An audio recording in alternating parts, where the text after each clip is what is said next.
This review video is going to cover the concepts of end behavior and polynomial functions. Before looking at problems, let's go over the basics. First, end behavior describes how a graph changes when x is either increasing or decreasing.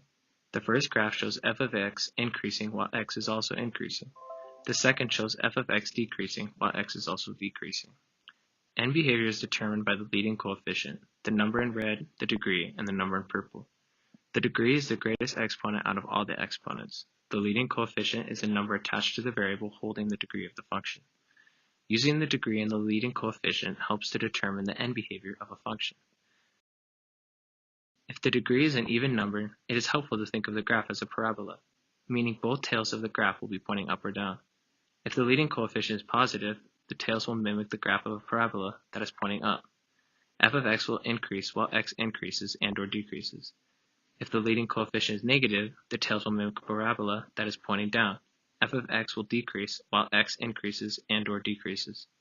If the degree is an odd number, it is helpful to think of the graph as a cubic function. One tail will either be pointing down or up, and vice versa.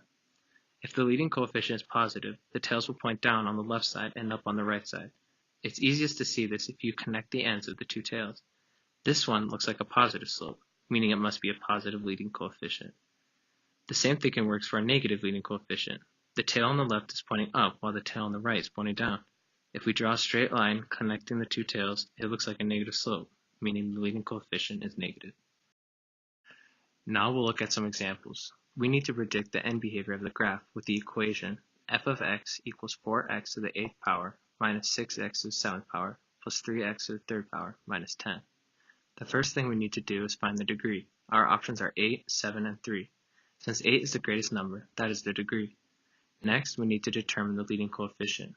The leading coefficient is just the number attached to the variable with the highest degree, in this case 4, because it is attached to the x to the 8th power variable. Finally, we will have to use the degree and leading coefficient along with the table on the last slide to predict the end behavior. Since 8 is an even number, the tails will both be pointing up or both be pointing down like a parabola. Since the leading coefficient is a positive 4, both of the tails will be pointed up, like this graph here.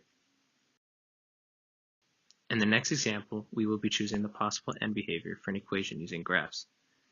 We will start with determining the degree of the function. Our choices are 9, 7, 6, and 2. Since 9 is the greatest number out of these, it is our degree. Then, we need to identify the leading coefficient. Since 9 was our degree, our leading coefficient must be negative 4.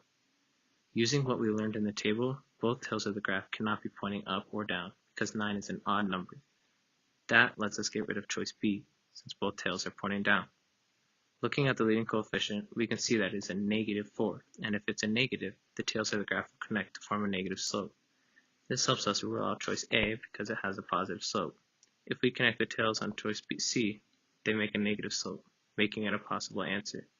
If we do the same connecting with choice D, we see that the tails of both C and D create a negative slope, meaning that either of those choices would be a correct option for the function's end behavior. Using what you've learned from the last two examples, try this example on your own. Describe the end behavior for the equation f of x equals negative x to the 4th power plus 2x to the 3rd power plus 5x to the 2nd power minus 1. Please pause the video and begin working. Like every other example, we first must determine the degree of the function. Our options are 4, 3, and 2. 4 will be our degree since it is the greatest number. Because we know our degree, it's easy to see that the leading coefficient is negative 1.